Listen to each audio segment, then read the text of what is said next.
जय हिंद दोस्तों, आप सभी का स्वागत है फिर से हमारे इस सेशन में बायोलॉजी की। तो आज का जो हमारा मुख्य टॉपिक है वो चैप्टर नंबर 2 का है।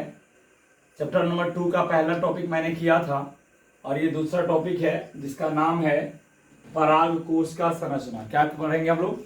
पराग कोश का संरचना। ठीक है, आज हम लोग ये पढ़ने वाले हैं पराग कोश के संरचना के बारे में। तो आप देख पा रहे होंगे पराग कोश का संरचना है ना।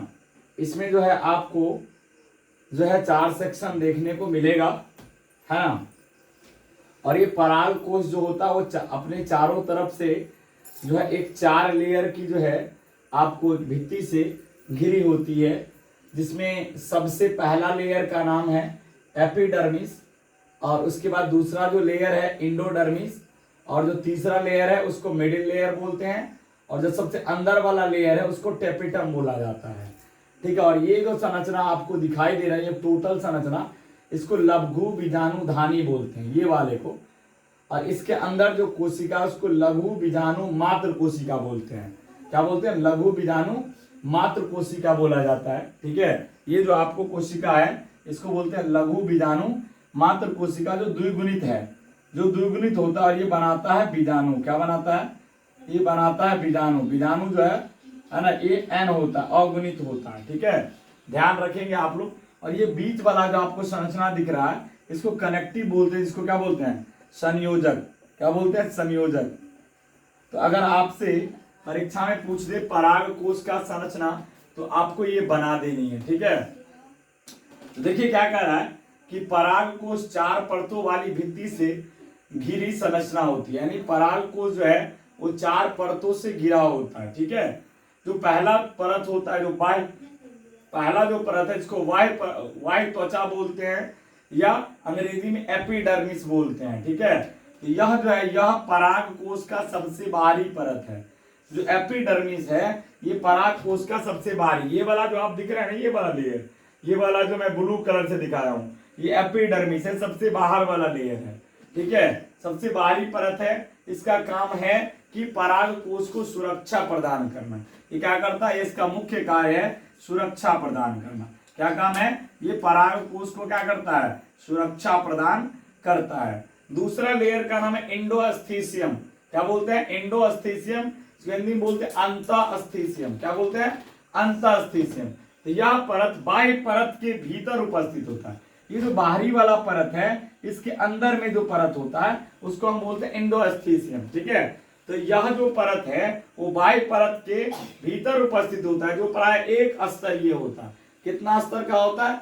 सिंगल लेयर का होता है। इस परत की कोशिकाओं आंतरिक भित्ति सेलुलोज की रेशेदार पट्टी से बनी होती है। इस परत की जो कोशिका होता है ना, उसकी जो कोशिका भित्ति होती है वो सेलुलोज की बनी होती है। ध्यान रखिएगा ये बात। कार्य क्या है? यह पराग कोश के स्फुटन में मदद करता है। किसमें मदद करता है? पराग कोश के स्फुटन में। और पराग कोश के स्फुटन के द्वारा ही परागकण क्या करता है? पराग कोश से बाहर निकलता है। ठीक है, तो ध्यान रखिएगा इंडोअस्थीसियम का क्या काम है? ये पराग कोश के स्फुटन में मदद करता है। तीसरा लेयर है मध्य स्तर, जिसको हम बोलते हैं मिडिल लेयर, है ना। यह परत इंडोअस्थीसियम के अंदर स्थित होता है। ये जो अंदर वाला परत आपको दिख रहा है इंडोअस्थीसियम के अंदर वाला, है ना, ये होता है के अंदर उपस्थित होता है, जो एक से 3 परतों की पतली भित्ति वाली, जो 1 से 3 परतों की पतली भित्ति वाली कोशिका की बनी होती है। जिस कोशिका की बनी होती है ना, वो या तो 1 लेयर वाली होती है या तो 3 लेयर वाली होती है। ठीक है, इसका कार्य है यह परत बीजाणुओं को पोषण प्रदान करता है। ये इंपॉर्टेंट याद रखिएगा। मध्यमा का काम क्या है? बीजाणुओं का पोषण प्रदान करना। क्या करना? बीजाणुओं का पोषण प्रदान करना। अगर है टेपिटम, ये एमबीबीआई है, ये एमबीबीआई है, ये एमबीबीआई पॉइंट है जो आपको परीक्षा में ऑब्जेक्टिव में भी पूछ दिया जाता है, और अलग से टेपिटम के बारे में पूछ दिया जाता है। तो यह परत पराग कोश का सबसे आंतरिक परत है। देखिए टेपिटम क्या है? सबसे अंदर वाला परत है। क्या जी? सबसे अंदर वाला परत टेपिटम होता है। ठीक है, कह रहा यह पराग कोश का सबसे आंतरिक एवं विशिष्ट परत होता है। यानी आंतरिक के साथ साथ ये क्या होता है, विशिष्ट होता है। जिसकी कोशिकाएं बड़ी होती है, इसकी कोशिका क्या होती है, बड़ी होती है, बड़ी के साथ साथ लंबी भी होती है और बहुकेंद्रीय होती है। क्या होती है, टेपिटम की कोशिका क्या होती है, लंबी, बड़ी और बहुकेंद्रीय होता है और अंतःसूत्री विभाजन होता है और अंतः बहुगुणन होता है। इसमें क्या क्या होता है, अंतःसूत्री विभाजन और अंतः बहुगुणन के द्वारा ये बहुगुणित हो जाती है। क्या हो जाती है, टेपिटम बहुत बहुगुणित हो जाती है। किसके द्वारा, अंतःसूत्री विभाजन और अंतः बहुगुणन के द्वारा क्या हो जाती है, बहुगुणित हो जाती है। इसका कार्य देखिए, तो यह बीजाणु जनन कोशिकाओं को पोषण प्रदान करता है। क्या करता है, ये जो बीजाणु जनन कोशिका है ना, उसको क्या करता है, पोषण प्रदान करता है। यह हार्मोन AII, यह हार्मोन AII भी स्रावित करता है। ध्यान रखिएगा, AII हार्मोन कौन स्रावित करता है, टेपिटम करता है। कौन करता है, टेपिटम।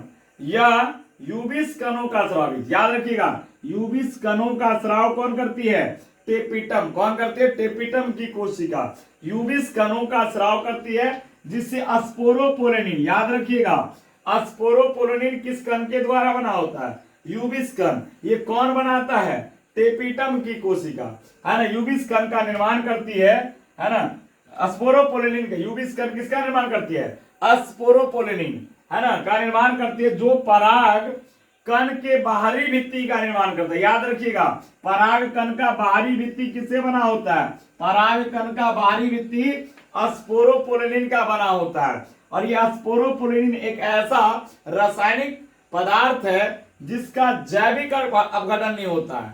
इसका स्पोरोपोलेनिन का क्या होता है, जैविक अपघटन नहीं हो पाता है, जिसके कारण पराग कण का भी जैविक अपघटन नहीं हो पाता है। ठीक है, ध्यान रखिएगा, पराग कण का बाहरी भित्ति किससे बना होता है, स्पोरोपोलेनिन, और स्पोरोपोलेनिन किससे बना होता है, यूबिस कणों का बना होता है। और यूबिस कण का स्राव कौन करती है, टेपिटम की कोशिका।